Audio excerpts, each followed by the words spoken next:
पवित्र श्रीमद् भागवत गीता, पवित्र चारों वेद, पवित्र कुरान शरीफ, पवित्र बाइबल, पवित्र गुरु ग्रंथ साहिब, पवित्र कबीर साहिब की वाणी में छुपे हुए गूढ़ रहस्य अर्थात तत्व को जानने के लिए कृपया अवश्य सुनिए जगत गुरु तत्वदर्शी संत रामपाल जी महाराज के मंगल प्रवचन। बोलो सतगुरुदेव की जय।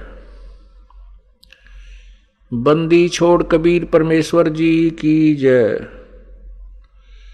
बंदी छोड़ गरीबदास जी महाराज की जय। स्वामी रामदेवानंद जी गुरु महाराज की जय। सर्व संतों की जय। सर्व भक्तों की जय। धर्मी पुरुषों की जय। श्री काशी धाम की जय। श्री छुडानी धाम की जय। श्री करौथा धाम की जय। श्री बरवाला धाम की जय। सत साहिब। गरीब नमो नमो सतपुरुष को नमस्कार गुरु की नहीं। सुर नर मुनि जन साधुआ संतों सर्वसदी नहीं। सतगुरु साहेब संत सब डंडो तुम प्रणाम। आगे पीछे मध्य हुए तिनको जा कुर्बान। नराकार निर्विषम काल जाल भयभंजनम निर्लेपम निज निर्गुणम अकल अनुबेशुंधनम सोहम सुरति समाप्तम सकल समाना निर्तल उज्ज्वल हिरंबर हरदमम बेपरवा अथाह वार पार नहीं मध्यतम। ग्रीब जो सुमरै सिद्ध होई गणनायक गलता न करो अनुग्रह सोई पारस पद परवाना। आदि गणेश मनाऊं गणनायक देवन देवा चरण कमल लो लाऊं आदंत करूं सेवा। परम शक्ति संगीतम रिधि सिद्धि दाता सोई अविगत गुण अतीतम सतपुरुष निर्मोही जगदम्बा जगदीशम मंगल रूप मुरारी। तन मन अर्पों शीशम भक्ति मुक्ति भंडारी। सुर नर मुनि जन ध्यावे ब्रह्मा विष्णु महेशा। शेष सहस मुख गावे पूजय आदि गणेशा। इंद्र कुबेर सरीखा वरुण धर्म राय ध्यावे। समर्थ जीवन जी का मन इच्छा फल पावे। 33 कोटि आधारा न्यावे से 88। उतरे भव जल पारा कट है यम की फांसी। 33 कोटि आधारा न्यावे से 88। उतरे भव जल पारा कट है यम की फांसी। सत साहिब। कर जोरूं विनती करूं धरूं चरण पर शीस। गुरु जी राम देवानंद जी महाराज ने दियो नाम बख्शीस। कोटि कोटि सिजदा करूं कोटि कोटि प्रणाम। चरण कमल में राखियो मैं बांदी जाम गुलाम। कुत्ता तेरे दरबार का मोतिया मेरा नाम। गले प्रेम की जेवड़ी जहाँ खेचो वहाँ जाऊं मैं। तो करो तो बावड़ू दूर दूर करो तो जाऊं। जो राखो तो ही रहूं जो देव सो खाऊं।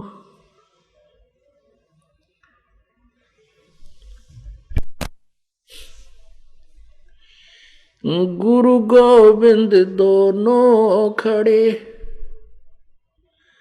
किसके लागू पाए। बलिहारी गुरु आपनो जिन, गोविंद दियो मिलाए। गुरु बड़े गोविंद से, मन में देख विचार। गुरु सुमरे सो पार हैं, हरि सुमरे सो वारी। कबीर हरि के रूठते, गुरु की शरण में जाए। कहे कबीर गुरु रूठ गए तो, हर ना होत सहाय।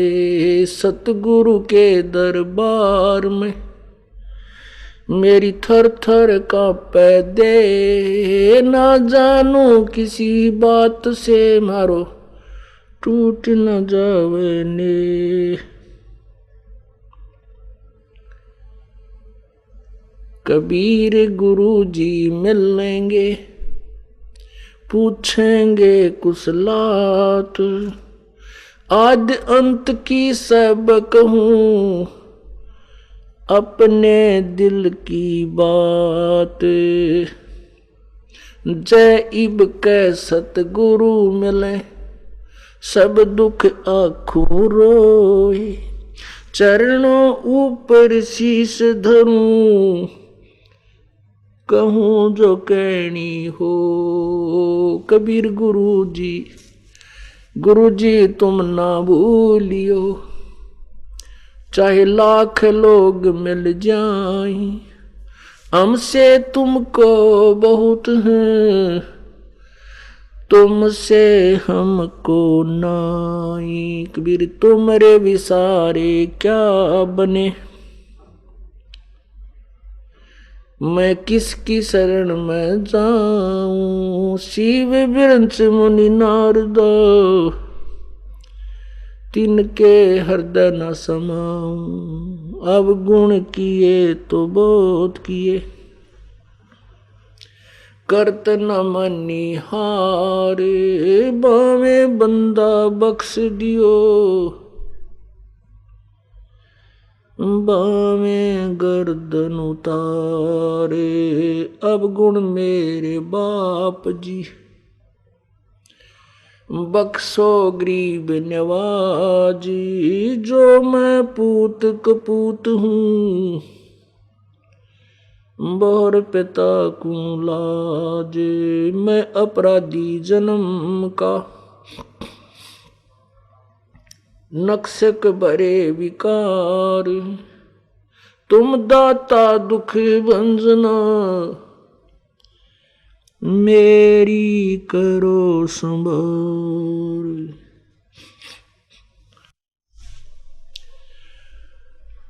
राम नाम रटते रहो,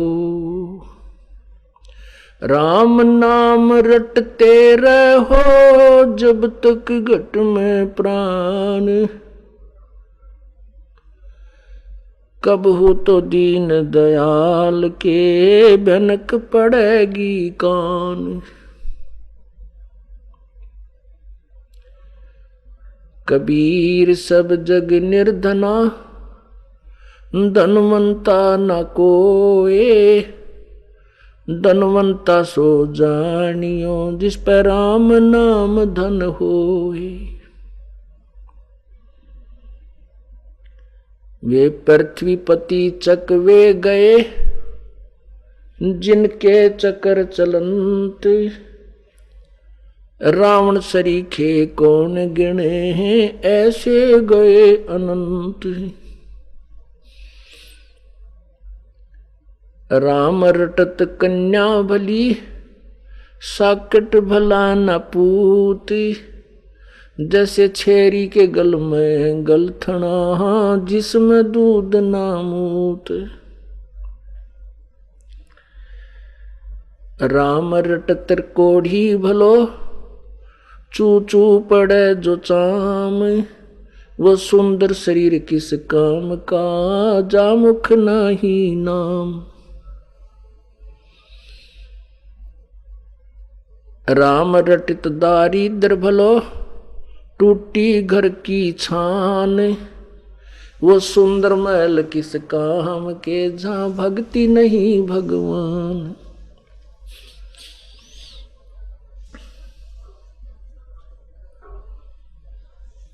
कबीर लूट सको तो लूटियो, राम नाम की लूट, पीछे फिर पछताओगे, हे प्राण जहांगे छूट।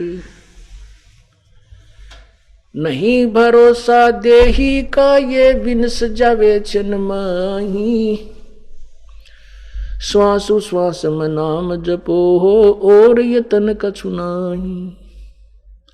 श्वास उश्वास में नाम जपो, व्यर्थ श्वास मत खो, न जाने इसे श्वास को, आवण हो के न हो। राम नाम कड़वा लगे, मीठे लगे दाम, दुविधा में दोनों गए, भाई माया मिली न राम।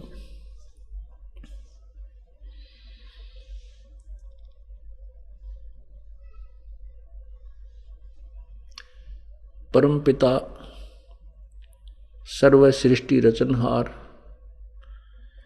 पूर्ण ब्रह्म कबीर बंदी छोड़, अपनी आत्माओं को अपने विषय में यथार्थ ज्ञान देने के लिए अपने सतलोक से चल कर के इस काल के लोक में आते हैं। वो परमात्मा हमें वो तत्व ज्ञान सुनाते हैं जो काल के दूतों ने, काल के संदेश वाहक संतों और नकली गुरुओं ने मिथ्या कर चुका डाल रखा होता है, जो मिथ्या कर रखा होता है। तत्व ज्ञान के स्थान पर दंत कथाएं लोकवेद सुना रखी होती हैं, और उस लोकवेद दंत कथाओं के ऊपर सर्व मानव समाज बहुत ही दृढ़ता से चिपका हुआ होता है। परमात्मा कहते हैं, कबीर ये माया अटपटी, कबीर ये माया अटपटी, सब गट आने अड़ी, किस किस को समझाऊं, या कुएं भांग पड़ी। परमात्मा हमें बताते हैं कि इस काल ने इस अपने 21 ब्रह्मांड रूपी कुएं में ये नकली सुख, झूठे सुख, इस भौतिक सुख की रूपी या भांग डाल रखी है, और इस भौतिक सुख को ग्रहण करके, प्राप्त करके, इस भांग को पी करके प्रत्येक प्राणी परमात्मा से दूर हो रहा है। वो अपने पिता को, अपने परम पिता को, अपने कुल मालिक को, अपने सृजनहार को भी नहीं पहचान पा रहा। जैसे कोई व्यक्ति नशा किए हुए हो, वो अपने घर को भी नहीं पहचानता, पता नहीं किसके घर में जा बढ़े, और सामने चाहे कोई भी रिस्पेक्टिव व्यक्ति आ रहा है, आदरणीय व्यक्ति आ रहा है, उसका भी सत्कार नहीं करता, क्योंकि वो भांग के नशे में है। उसको पता ही नहीं ये सामने कौन आ रहा है। ऐसे ही जिसने इस काल के अज्ञान रूपी ज्ञान को ग्रहण कर रखा है, और इस भौतिक सुख की जिसने भांग पी रखी है, वो परमात्मा को नहीं पहचान पाता। परमात्मा ने अपने तत्व ज्ञान रूपी एंटीबायोटिक ये मेडिसिन दी है। एंटीबायोटिक अर्थात इस भांग को उतारने के ये सत्संग रूपी कैप्सूल हैं, सत्संग रूपी वचन जो हैं, ये एंटीबायोटिक दवाइयाँ हैं, औषधि हैं। और इनको सुनने से, इनका इंजेक्शन कानों के माध्यम से लगता है। इनके बार बार सुनने से ही ये रोग, दीर्घ रोग कटेगा जो अज्ञान रूप है। परमात्मा कहते हैं मेरे साथ दो भाई, मन सब जग भूला पाया। पूरा विश्व ब्रह्मा विष्णु महेश तक किसी को भी यथार्थ ज्ञान नहीं है। पुण्यात्मा, आज से 600 वर्ष पहले जब प्रभु आए थे, परमेश्वर स्वयं आए थे, उस समय जनता शिक्षित थी और शिक्षा केवल कुछ एक ही वर्ग को प्राप्त करने का अधिकार था, जिसको ब्राह्मण कहते हैं। और ब्राह्मण लोग संस्कृत के ज्ञाता होते थे, व्याकरण के ज्ञाता होते थे, लेकिन वो सदग्रंथों से अपरिचित थे। लेकिन हम उन्हें ये जानकर कि ये संस्कृत का ज्ञाता है, संस्कृत में ये आचार्य है, इसलिए ये और हमारे सदग्रंथ जैसे पवित्र चारों वेद, पवित्र श्रीमद् भगवत गीता, पवित्र 18 पुराण आदि आदि जो हमारे सदग्रंथ थे मानव मात्र के, वो सभी संस्कृत लैंग्वेज में ही थे, संस्कृत भाषा में थे। तो हम ये सोचा करते थे कि जो ब्राह्मण लोग हैं, जो ऋषि महर्षि जन हैं, ये संस्कृत के विद्वान हैं, इन्होंने सदग्रंथों को अच्छी तरह पढ़ा हुआ है। ये जो सदग्रंथों के विषय में, वेदों और गीता जी के विषय में बता रहे, ये सत्य है। और ऐसा मानना कोई संशय युक्त भी नहीं था, क्योंकि समाज अशिक्षित था। और गुरु का एक रोल होता है, गुरु का एक अभिनय होता है, एक अनिवार्य ड्यूटी है गुरु की कि वो सदग्रंथों को पढ़े और फिर जनता को उन्हीं की भाषा में, जिस लैंग्वेज को जनता समझ सकती है, उसमें समझाए।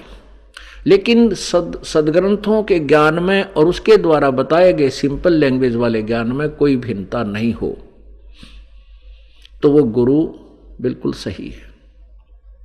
जैसे कोई टीचर, अध्यापक अपने सिलेबस को से अपरिचित हो, अपने सिलेबस से, अपने पाठ्यक्रम के अंदर क्या लिखा है जो वो पढ़ाता, जिस सब्जेक्ट को, उसको नहीं जानता, और बच्चों को, विद्यार्थियों को सिलेबस के विपरीत ज्ञान दे रहा है, वो टीचर ठीक नहीं, वो अध्यापक नहीं, वो शत्रु है। वो शत्रु है विद्यार्थियों का। भले ही उसको विद्यार्थी भोले भाले टीचर मानते हैं, सत्कार भी करते हैं, उस गुरु का सम्मान करते हैं, उसके द्वारा बताए गए ज्ञान को सहर्ष स्वीकार कर रहे हैं, क्योंकि गुरु जो बता रहा है, टीचर तो विद्यार्थी को नो ऑब्जेक्शन ही होता है। अब जैसे ये दास टीचर है, आप विद्यार्थी है, ये दास गुरु है, आप शिष्य हैं। और यदि मैं, ये दास, अपने सदग्रंथों के विपरीत आपको ज्ञान देता हूं, तो बेशक आप मुझे गुरु मान रहे हैं, पर मैं गुरु नहीं, आपका शत्रु हूं। कोई भी ज्ञान, कोई भी भगवान, कोई भी मजहब, कोई भी धर्म, जो रिलीजन, किसी ना किसी सदग्रंथ पर आधारित है। और उसी के आधार पर उनके गुरुजन, उनके जो मुखिया हैं, उस धर्म के वक्ता हैं, पीर हैं, गुरु कहो, ऋषि कहो, उनको पोप कहो, वो ये कहते हैं कि हम, जैसे पवित्र हिंदू धर्म के जो अनुयायी हैं, उनके जो गुरुजन ब्राह्मण या ऋषि लोग हैं, वो कहते हैं कि जो हम ज्ञान आपको बता रहे हैं, ये पुराणों में लिखा है। पुराण, शिव पुराण में ऐसा है, शिव पुराण में लिखा है, शिव जी अजरो अमर है, मृत्युंजय है, इसके कोई माता पिता नहीं है। विष्णु पुराण में लिखा है कि विष्णु सर्वशक्तिमान है, यही 3 रूप धारण करके सबके पालन पोषण करता है, ये कुल मालिक है, अजरो अमर है, इसका कोई माता पिता नहीं है, सर्वेश्वर है। तो पुण्यात्माओं, तो प्रत्येक व्यक्ति ने उन गुरु ब्राह्मणों के द्वारा दिया गया ये अज्ञान कि ब्रह्मा विष्णु महेश सर्वशक्तिमान है और इनका कोई माता पिता नहीं है, ऐसा पुराणों में लिखा है, तो भोली आत्माओं ने, भोले समाज ने जो अशिक्षित था सहर्ष स्वीकार कर लिया। और फिर इसी दंत कथा को लाखों की संख्या में उन अज्ञानी गुरुओं ने जगह जगह ढोल पीट दिया, तो पूरा हिंदू समाज इस अज्ञान के ऊपर आरूढ़ हो चुका है। तो अब परमात्मा ने 600 साल पहले कहा था धर्मदास जी से कि धर्मदास तो लाख दोहाई, ये तत्व ज्ञान कहीं बाहर ना जाए। ये मूल ज्ञान जो मैं तुझे यथार्थ ज्ञान बता रहा हूं, अभी किसी को नहीं बताना। पुण्यात्माओं, क्यों मना किया प्रभु ने? क्योंकि उस समय जनता अशिक्षित थी और परमेश्वर कबीर जी को, जो ये एक संस्कृत भाषा के ज्ञाता जो ऋषि थे, ये कहते थे कि कबीर अशिक्षित है, इसको अक्षर ज्ञान नहीं है, इसलिए सदग्रंथों से अपरिचित है। ये वेदों और गीता के बारे में जो कुछ कहता है वो व्यर्थ कहता है, पुराणों के बारे में जो कहता है ये झूठ बोलता है। तो इसलिए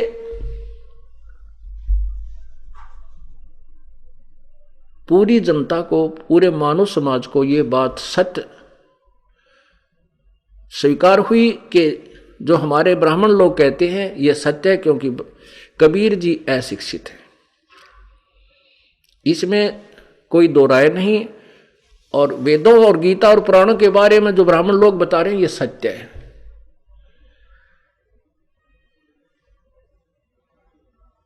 पुण्यात्माओं, वही सदग्रंथ हैं, वही पुराण हैं और वही श्रीमद् भगवत गीता जी है और वही चारों पवित्र वेद है, जो परमात्मा कबीर परमेश्वर जी ने 600 वर्ष पूर्व अपनी सिंपल लैंग्वेज में, अपनी अमर वाणी में, अपनी कबीर वाणी में, कबीर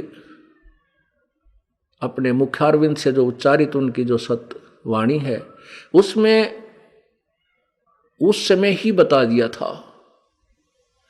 क्या बताया था?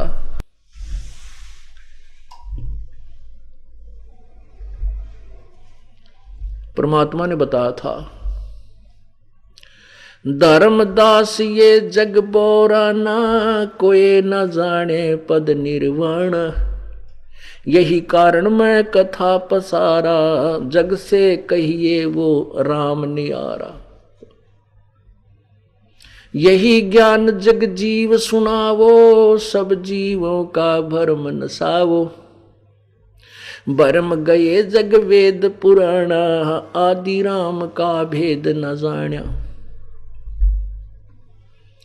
अब मैं तुमसे कहूं चेताई, त्रिदेवन की उत्पत्ति भाई, कुछ संक्षेप कहूं गौराई, सब संशय तुमरा मिट जाई।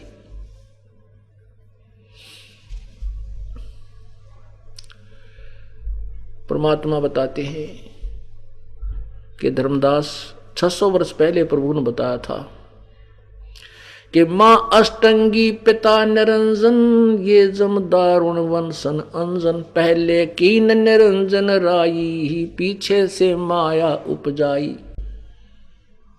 माया रूप देख अति शोभा, देव निरंजन तन मन लोभा।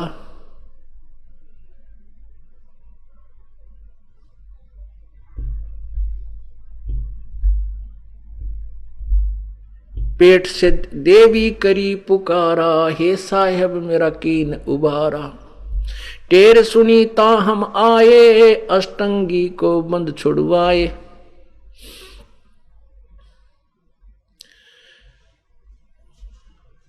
परमपिता परमात्मा अपनी अमर वाणी में पहले ही बता रहे थे, नख रेखा से भग कर लीना, देव निरंजन माया रूप देख अति शोभा, देव निरंजन तन बन लोभा।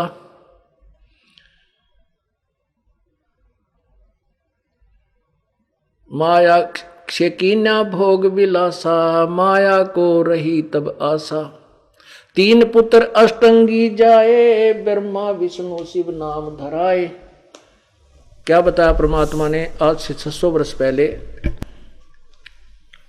आपको ये कबीर परमेश्वर द्वारा 600 वर्ष पूर्व दिया हुआ वो अमृत ज्ञान सुना रहा है ये दास, जो आज सभी सदग्रंथों में आपको प्रमाणित करूंगा। पुण्यात्माओं, आज सर्वशिक्षित समाज है और सदग्रंथों को हम स्वयं अपनी आंखों पढ़ सकते हैं। इससे हमें यह दृढ़ विश्वास होगा कि Kabir was God, Kabir is God. परमात्मा कबीर भगवान था, है और रहेगा। क्योंकि वो अशिक्षित कहते हुए, अशिक्षित होते हुए मान लीजिए समाज की दृष्टि, वैसे तो परमात्मा के सामने परमात्मा अशिक्षित नहीं होता, उससे कोई भी लैंग्वेज छुपी नहीं। लैंग्वेज यानी भाषा बोलना ही ज्ञान होता है, लिखने की बात तो बाद में आती है। शुरुआत में प्रारंभ में कोई लेखन कार्य नहीं करता था, सभी अपने जो है ना कंठस्थ ज्ञान रखा करते थे। जैसे दिव्यवेदी कहलाते थे वो ब्राह्मण, वो बुद्धिमान व्यक्ति जो 2 वेदों को कंठस्थ याद रखते थे, लिखते नहीं थे। त्रिवेदी जो 3 वेदों का ऋग्वेद, यजुर्वेद और सामवेद को कंठस्थ याद किया करते थे। चतुर्वेदी वो होते थे और महाविद्वान जो 4 वेदों को कंठस्थ याद रखते थे। तो उस समय लिखने की आवश्यकता मालिक नहीं समझते थे, क्योंकि लिख लिख कर किस किस को देवे, वह सबको मौखिक वही ज्ञान बताते थे। और फिर परमात्मा एक अमर शक्ति है, परमात्मा के अंदर एक अनमोल शक्ति है, उन्होंने इस अपने ज्ञान को अपनी ही शक्ति से लिपिबद्ध कर दिया था। तो ऐसे ही प्रभु ने वो अमर ज्ञान जो सर्व वेदों और पुराणों में, गीता जी में विद्यमान है, वो सुनाया था। उसमें उसी को पढ़कर आपको सुनाता है ये दास। धर्मदास ये जग बोराना, कोई न जाने पद निर्वाण। धर्मदास जी उनके एक परम शिष्य हुए, जो पहले पवित्र हिंदू धर्म में जन्म होने के कारण ब्रह्मा विष्णु महेश के ऊपर अत्यारूढ़ थे और भगवान विष्णु और शिव से अतिरिक्त किसी को भगवान मानने को तैयार नहीं थे। परमेश्वर कबीर जी ने, अर्थात उस पूर्ण परमात्मा ने, अपनी प्यारी आत्मा को बताया कि धर्मदास ये सर्व संसार विचलित है, ये भ्रमित है, बोराना, और कोई ना जाने पद निर्वाणा। निर्वाण माने मोक्ष, मोक्ष मार्ग से कोई भी परिचित नहीं है।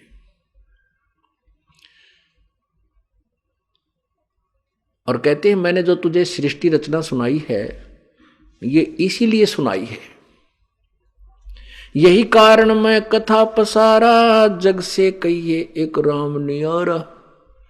जिन भगवानों को तुम मानते हो, ब्रह्मा विष्णु महेश, राम कृष्ण और इनके 14 अवतार, 24 अवतार, ये 8-9 अवतार, 24 अवतार, ये सभी ये पूर्ण प्रभु नहीं है।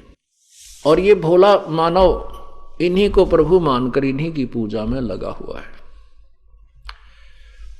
पुण्यात्माओं, आज से 600 वर्ष पहले ये बात किसी को भी स्वीकार्य नहीं होती कि ब्रह्मा विष्णु महेश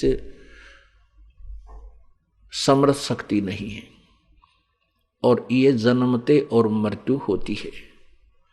इसी कारण से परमात्मा के इस तत्व ज्ञान को, इस यथार्थ ज्ञान को जो सब सदग्रंथों से मेल कर रहा है, 600 वर्ष पहले नहीं स्वीकारा। क्यों नहीं स्वीकारा? क्योंकि वो नकली जो संत थे, जो गुरु थे, वो साथ के साथ उस भोले समाज को भ्रमित कर देते थे कि कबीर जुलाहा एक छोटी जाति वाला और ये शिक्षा ग्रहण नहीं कर पाया, इसलिए ऊट पटांग बातें बनाता है, इसकी बातों में मत आना, इसके पास कोई ज्ञान नहीं है। तो भोले समाज ने उन चतुर गुरुओं की बात को स्वीकार लिया और उनका दोष भी नहीं, क्योंकि उन्होंने यही जान रखा था कि जो ब्राह्मण लोग हैं ये संस्कृत के ज्ञाता हैं, ये संस्कृत में ही बोलते हैं, और फिर हमें अपनी अपनी लैंग्वेज, जैसा जिस क्षेत्र का वो रहने वाला है ब्राह्मण, फिर हमें समझा रहे हैं। और कबीर जी अशिक्षित, इसमें कोई शक नहीं। तो इसलिए परमात्मा के समर ज्ञान को जनता को स्वीकार्य नहीं होने दिया। अब क्या बताते हैं परमात्मा के, जो धर्मदास मैंने जो तुझे ज्ञान दिया है इसको जन साधारण तक भेज, पहुंचा दे, सुना, सबको सुना, और ये ज्ञान सुना करके सबके संशय का निवारण कर दे। यही कारण मैं कथा पसारा, जग से कहिए एक राम नियारा। यही ज्ञान जग जीव सुनावो, सब जीवों का भरम नसाओ। अब मैं तुमसे कहूं चिताई, त्रिदेवन की उत्पत्ति भाई। अब मैं तुमसे कहूं चिताई, त्रिदेवन की उत्पत्ति भाई। कुछ संक्षेप कहूं गौराई, सब संशय तुमरे मिट जाई। भरम गए जग वेद पुराना, आदि राम का भेद न जाना। राम राम सब जगत बखाने, आदि राम को कोई बिरला ही जाने। ज्ञानी सुने सो हृदय लगाई, मूर्ख सुने तो गम न पाई। परमात्मा कहते धर्मदास, अब मैं तुझे तीनों देवता ब्रह्मा विष्णु महेश की उत्पत्ति सुनाता हूं, और संक्षेप तो मैं तुझे बताऊंगा जिससे तेरा भ्रम नष्ट हो जाएगा।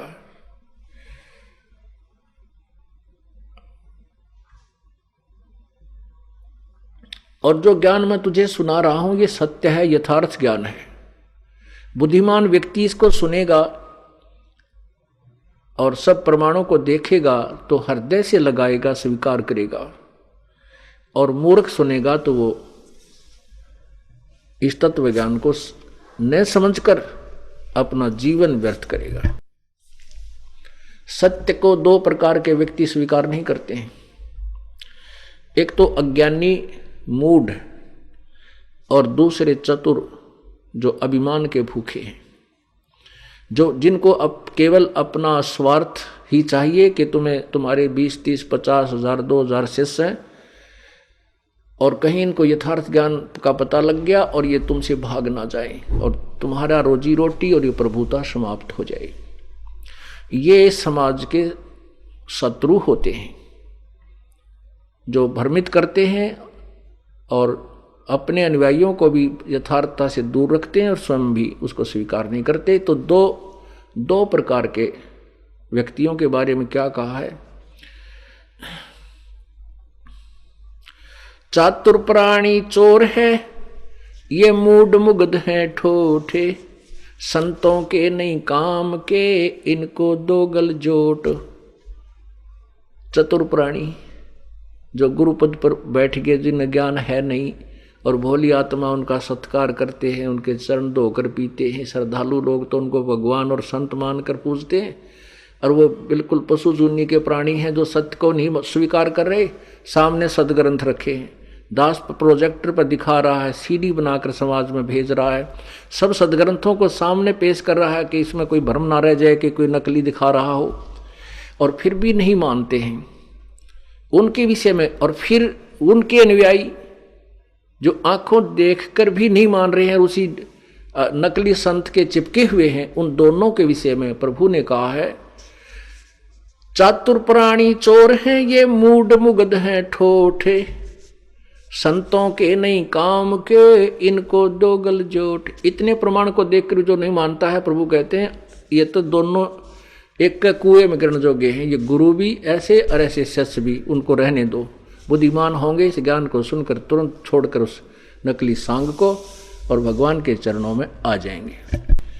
परमेश्वर कह रहे हैं कि धर्मदास जी, मैं तुझे जो ज्ञान सुनाने जा रहा हूं, बुद्धिमान व्यक्ति तो इसको सुनकर हृदय से लगाएंगे, गदगद हो जाएंगे और मेरी शरण ग्रहण करेंगे, और मूर्ख सुनेंगे तो वो स्वीकार नहीं करेंगे। तो उनको जाने दो, नहीं, वो हमारे योग्य नहीं हैं। ज्ञानी सुने सो हृदय लगाई, मूर्ख सुने तो गम नहीं पाई। अब क्या बताने जा रहे हैं? अब मैं तुमसे कहूँ चिताई, त्रिदेवन की उत्पत्ति भाई। माँ अष्टंगी पिता निरंजन, ये जम दारुण वंशन अंजन। ब्रह्मा विष्णु महेश की माँ दुर्गा है, शेरा वाली, जिसको अष्टांगी कहते हैं, प्रकृति देवी भी कहते हैं। और इनका पिता ज्योति निरंजन है, जो गीता जी में कहता है मैं काल हूं। पवित्र श्रीमद् भगवत गीता अध्याय नंबर 11 के श्लोक नंबर 32 में कहा कि अर्जुन मैं काल हूं और सबको खाने के लिए अब आया हूं, प्रगट हुआ हूं। और जितने भी ये राजा लोग हैं, तू ना लड़ेगा ना मारेगा तो भी मैं इनको खा जाऊंगा, मैं इसको मार डालूंगा, तू तो निमित्त मात्र है। पुण्यात्माओं, ये भी विचार करना पड़ेगा कि श्री कृष्ण काल नहीं थे। श्री कृष्ण जी ने गीता ज्ञान से पहले कभी अपने आप को काल नहीं कहा और उसके बाद कभी काल नहीं कहा। तो श्री कृष्ण जी के शरीर में ये ज्योति निरंजन अर्थात ये 21 ब्रह्मांड का प्रभु काल ब्रह्म ये प्रवेश कर गया प्रेत की तरह। और जब गीता जी का ज्ञान केवल उसने सारा वही उसी ने बोला। मुख श्री कृष्ण जी का, शरीर श्री कृष्ण जी का था, लेकिन अंदर जो कैसेट चल रही थी वो काल बोल रहा था। वो काल है ब्रह्मा विष्णु महेश का पिता, ज्योति निरंजन भी जिसे कहते हैं। तो परमात्मा बता रहे हैं कि इनकी ब्रह्मा विष्णु महेश की मां तो है ज्योति, ये अष्टंगी दुर्गा, जिसकी 8 भुजाएं हैं, और पिता इनका ये ज्योति निरंजन अर्थात काल है। मां अष्टंगी पिता निरंजन, ये जम दारुण वंशन अंजन। ओहो, कहते हैं इस पुण्यात्माओं के लिए ये महा दुखदाई हैं, ये काल और दुर्गा।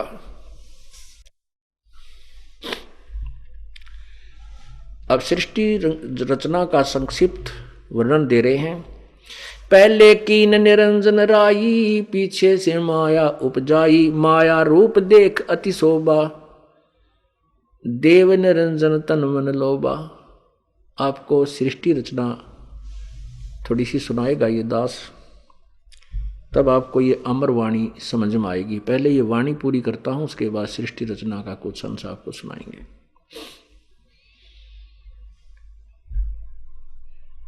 पहले कीन निरंजन राई, पीछे से माया उपजाई। पहले ज्योति निरंजन काल को अंडे से उत्पन्न किया कबीर परमेश्वर ने। उसी के बाद उसी परमेश्वर ने दुर्गा को अपनी वचन शक्ति से एक स्त्री रूप दिया, युवा लड़की का रूप दिया। तो यहाँ ये बताना चाहते हैं कि पहले कीन निरंजन राई, पहले ज्योति निरंजन को उत्पन्न किया और पीछे से माया उपजाई, पीछे से दुर्गा की उत्पत्ति की बाद में।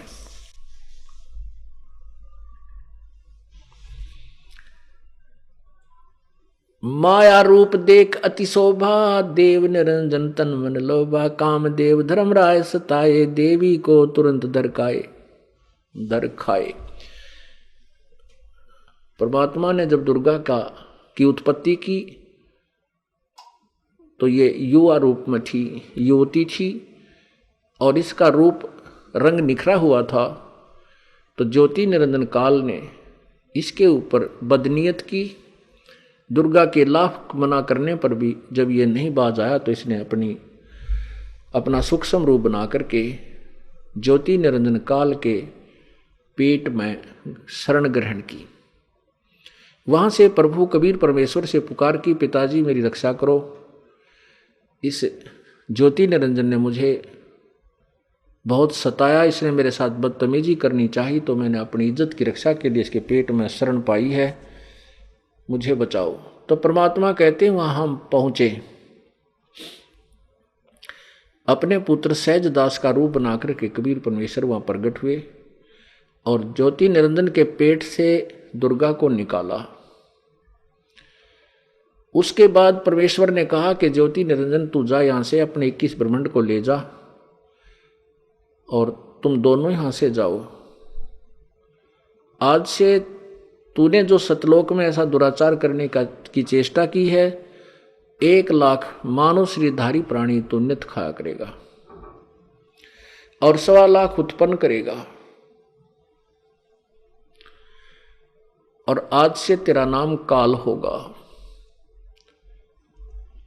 अब परमात्मा ने आदेश दिया कि निकल जाओ यहां से। 21 ब्रह्मांड समेत दुर्गा साथ में, ये ज्योति निरंजन का 21 ब्रह्मांड का यो बेड़ा शतलोक से 16 शंख कोस की दूरी पर आकर के स्थिर हो गया।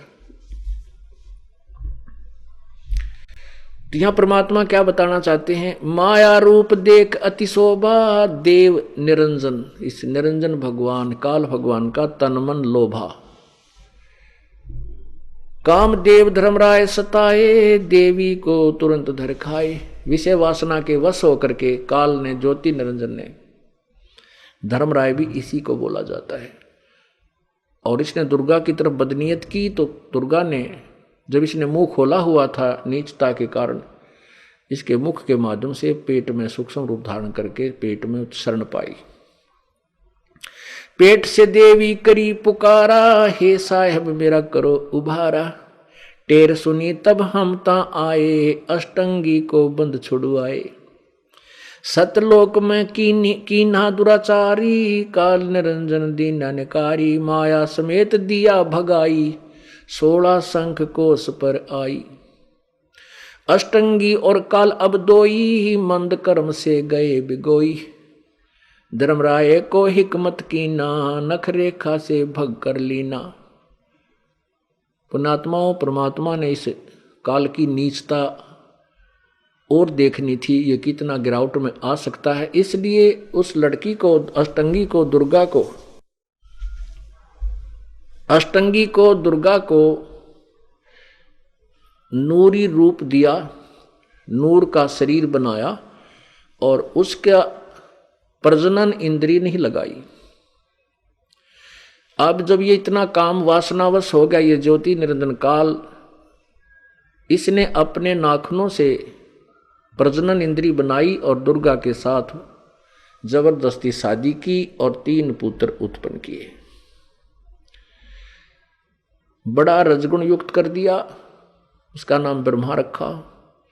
दूसरे को सतगुण युक्त कर दिया, सतोगुण युक्त, उसका नाम विष्णु रखा।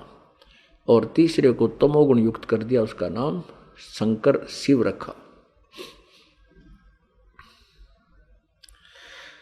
अष्टंगी और काल अब दोई, अष्टंगी और काल अब दोई, मंद कर्म से गए बिगोई। धर्मराय को हिकमत कीना, नख रेखा से भग कर लीना। नाखूनों से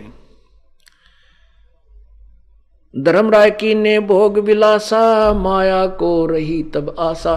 तब दुर्गा गर्भवती हुई।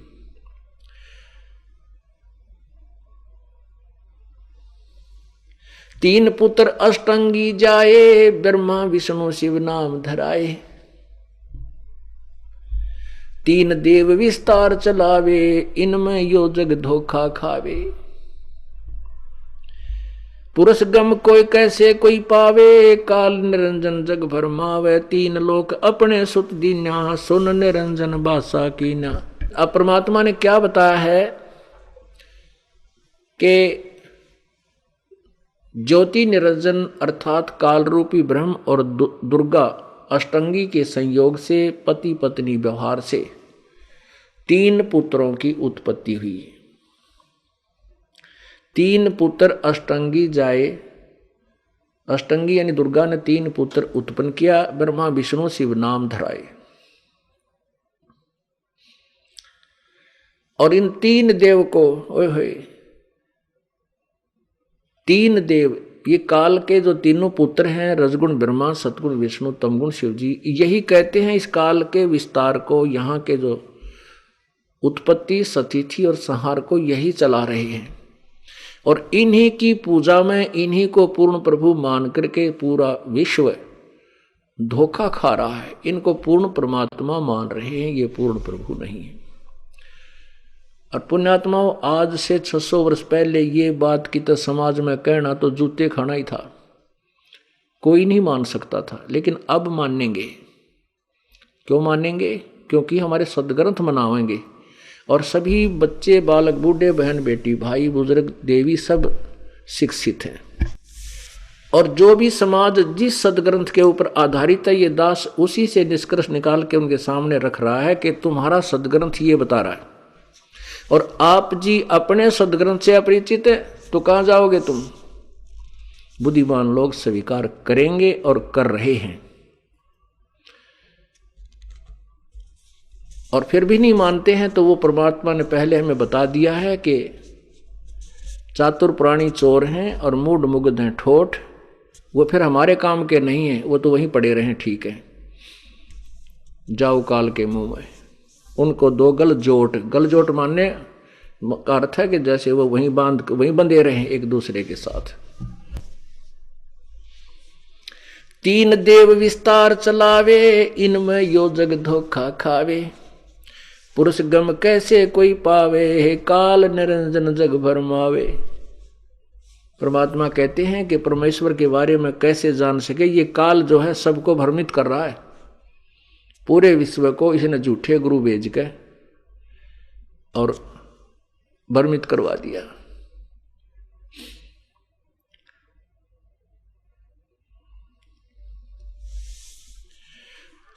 अब क्या बताते हैं कि तीन लोक अपने सुत दीना, सुन निरंजन बासा कीना, सुन निरंजन बासा लीना, अलख निरंजन सुन ठिकाना, ब्रह्मा विष्णु शिव भेद न जाण्या। ओह, क्या बताते हैं प्रभु परमेश्वर कबीर जी के ये काल जो है अपने पुत्रों ब्रह्मा विष्णु महेश को भी भ्रमित रखता है। इनको भी नहीं पता तुम्हारा पिता कौन है और भगवान कैसा है, कहाँ रहता है, कौन प्रभु पूजा के योग्य है। ब्रह्मा विष्णु महेश को भी परमेश्वर के बारे में रति भर भी ज्ञान नहीं है। अब पुण्यात्माओं, ये कुनीन, ये यथार्थ ज्ञान, ये तत्व ज्ञान रूपी कुनीन, ये कड़वी दवाई बुद्धिमान लोग ही खा सकते हैं। बच्चों को अगर मुख में डाल दिया जाए तो तुरंत थूक देते हैं और दूर हट जाते हैं, रोने लग जाते हैं। जबकि इस दीर्घ रोग के काटने की, मलेरिया को दूर करने का यही उपचार है। कुनीन ही खानी पड़ेंगी, ये बेशक कड़वी लगे। और कौन खाते हैं? बुद्धिमान लोग खाते हैं, जिन्होंने पता लग जाता है कि यदि कुनीन नहीं खाएंगे तो हम अपने जीवन से हाथ धो बैठेंगे। इसी प्रकार इस मानव शरीर को बर्बाद होने से बचाने के लिए तत्व ज्ञान रूपी ये कुनीन जो दास दे रहा है समाज को, ये खानी पड़ेगी, ये सुनने पड़ेंगे, चाहे आपको ये अच्छा लगे या ना लगे। अब क्या बता रहा है ये दास? कबीर परमेश्वर द्वारा दिए हुए ज्ञान को केवल रिपीट कर रहा हूं, दास का अपना कोई ज्ञान नहीं है। हाँ, इतनी रजादाता ने इस दास पे कर दी है कि वो अपना भंडार खोल दिया है, इसको दास को बुद्धि दे दी है ताकि परमेश्वर के इस अनमोल ज्ञान को समझ और समझा सके, जो आज तक विश्व में या तो धर्मदास को दी थी या दास को आके दी है, या बीच में उनके संत जो 2-4 संत आए हैं उनको भी ये ज्ञान दिया था, लेकिन उनको कहा था भी इसका विस्तार नहीं बताना किसी को, उन्होंने इसको गुप्त रखा था। इस दास की इंतजार थी। ये दास तो बोल रहा है ये बिल्कुल अटल सत्य है, उन्हीं को विश्वास होगा जो इस ज्ञान को पूर्ण सुन लेगा। अब क्या बता रहे हैं? तीन देव सो उसको, तीन लोक अपने सुत दीना, सोन निरंजन बासा लीना, अलख निरंजन सोन ठिकाना, ब्रह्मा विष्णु शिव भेद न जाण्या। तीन देव सो उसको ध्यावे, निरंजन का वो पार न पावे, अलख निरंजन बड़ा बटपारा, तीन लोक जीव करत आहारा। बड़ा बटपारा यू काल, बटपारा माने ठग, धोखेबाज। ब्रह्मा विष्णु शिव नहीं बचाए, सकल खाए पुन धूर उड़ाए, तिनके सुत हैं तीनों देवा, आंधर जीव करते हैं सेवा। इस काल और दुर्गा के ये तीनों बेटे हैं, पुत्र हैं ब्रह्मा विष्णु महेश, और ये ज्ञानहीन जगत अंधे, ज्ञान के अंधे लोग इन्हीं की पूजा करते हैं। अकाल पुरुष काहू नहीं चीन्या, काल पाए सभी गैलीना। अकाल पुरुष, अकाल जो अविनाशी परमात्मा है उसको किसी ने नहीं समझा और इस काल को सभी ने प्रभु स्वीकार कर लिया।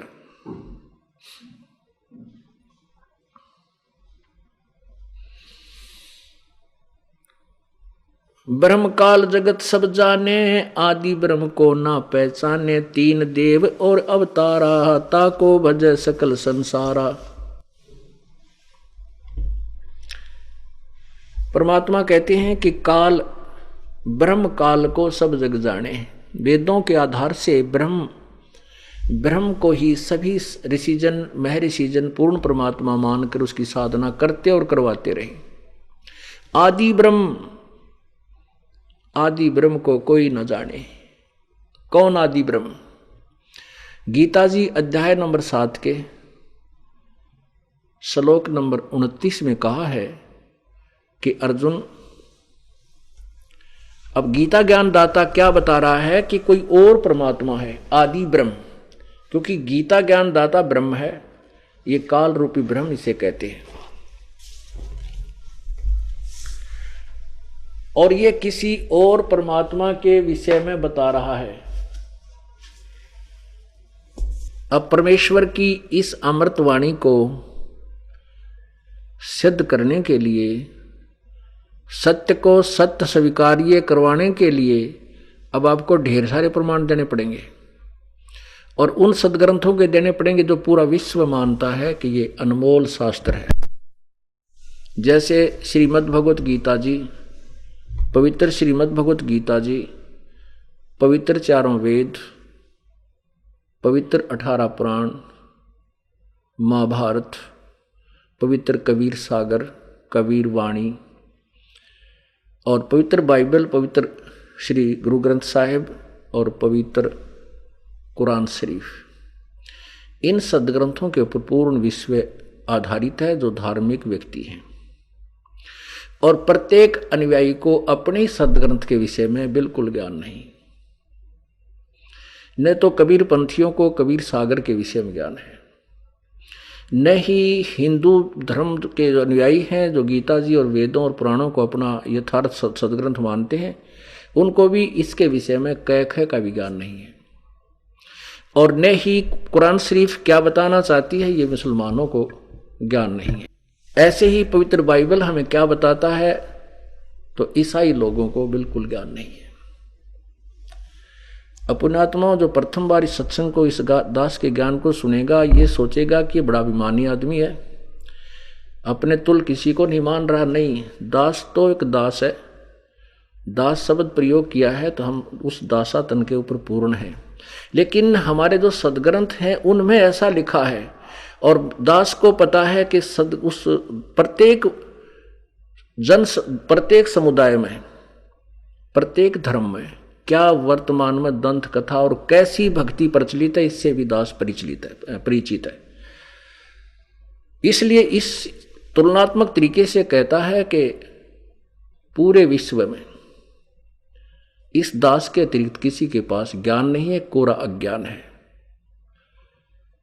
अब ये चाहे अभिमान कहो या यथार्थ बात समझो, जिनको ये ज्ञान समझ में आ जाएगा, दास के वचन जब समझ में आ जाएंगे, तत्व ज्ञान से परिचित हो जाएगा, उसको ये दास के वचन एक यथार्थ सत्य लगेगी।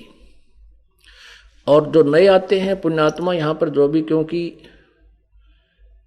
इस तत्व ज्ञान का विस्फोट हो चुका है, हमारे श्रद्धालु जो परिचित हो जाता है इस ज्ञान से, वो एक ऐसा उसके अंदर उमंग उठती है कि ऐसे ज्ञान को क्यों ना अपने भाई को, बहन को, रिश्तेदार को, मित्र को, प्यारे को, राह चलते को क्यों ना बता दूं, ये सब भ्रमित है। इसके परिणाम स्वरूप पूरे विश्व में अपरमात्मा की चर्चा हो चुकी है।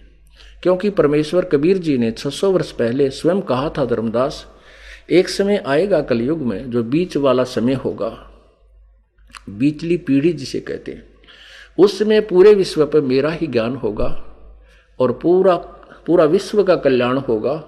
ये माया की दौड़ खत्म हो जाएगी जो आज आग लगी हुई है। ना भाई को भाई देखकर प्रसन्न है, ना बहन भाई का प्यार, ना माता पिता में श्रद्धा। क्योंकि एक माया ही उद्देश्य बन गया, चाहे हुकंड क्रूख किसी तरीके से, चाहे जुल्म से, चाहे 2 नंबर से, किसी प्रकार केवल माया ही की तरफ ये इंसान दौड़ चुका है। ये जो दौड़ है, ये आग है, ये समाप्त होगी और पूरा विश्व किसी को ना लूटेगा, केवल लुटा करेगा, यानी स्वयं दान धर्म करके ऐसाओं की सहायता किया करेगा और अपना मोक्ष कराएगा। वही दास ये बताना चाहता है कि गीता जी अध्याय नंबर 7 के श्लोक नंबर 29 में कहा कि अर्जुन, जो मैं ये ज्ञान तुझे दे रहा हूं श्रीमद् भगवद गीता के अंदर, इस आधार पर जो आधारित होकर उस तत्वदर्शी संत की तलाश कर लेगा, उस तत्वदर्शी संत के द्वारा बताए गए इस तत्व ज्ञान के आधार से उसको ज्ञान हो जाएगा। फिर वो तत्ब्रह्म को जानकर, तत्ब्रह्म यानी उस परमात्मा को, और अखिल यानी पूरे आध्यात्मिक ज्ञान को समझकर उसके पश्चात वो संसार में किसी भी वस्तु की, संसार की किसी भी वस्तु की आस्था नहीं रखेगा, डिमांड नहीं करेगा, कुछ वस्तु नहीं चाहेगा, केवल जन्म और मृत्यु से छूटने का ही प्रयत्न करेगा। श्रीमद् भगवद गीता जी अध्याय नंबर 4 के श्लोक नंबर 32 में 32 से 34 में स्पष्ट किया है कि जो ज्ञान, जो दंत कथा के आधार पर गीता जी अध्याय नंबर 4 के श्लोक 25 से 30 तक विवरण दिया है कि कोई तो ऐसी साधना करता है, कोई ऐसी साधना करता है, कोई देवताओं को पूजता है, कोई अपने केवल प्राणों को, श्वास के द्वारा ही साधना को, कोई किसी प्रकार ये साधना, और उनको वो मोक्ष दायक ही जानकर करते हैं। वो जानते हैं, वो समझते हैं कि जो क्रियाएं, जो साधनाएं मैं कर रहा हूं ये मोक्षदायक हैं।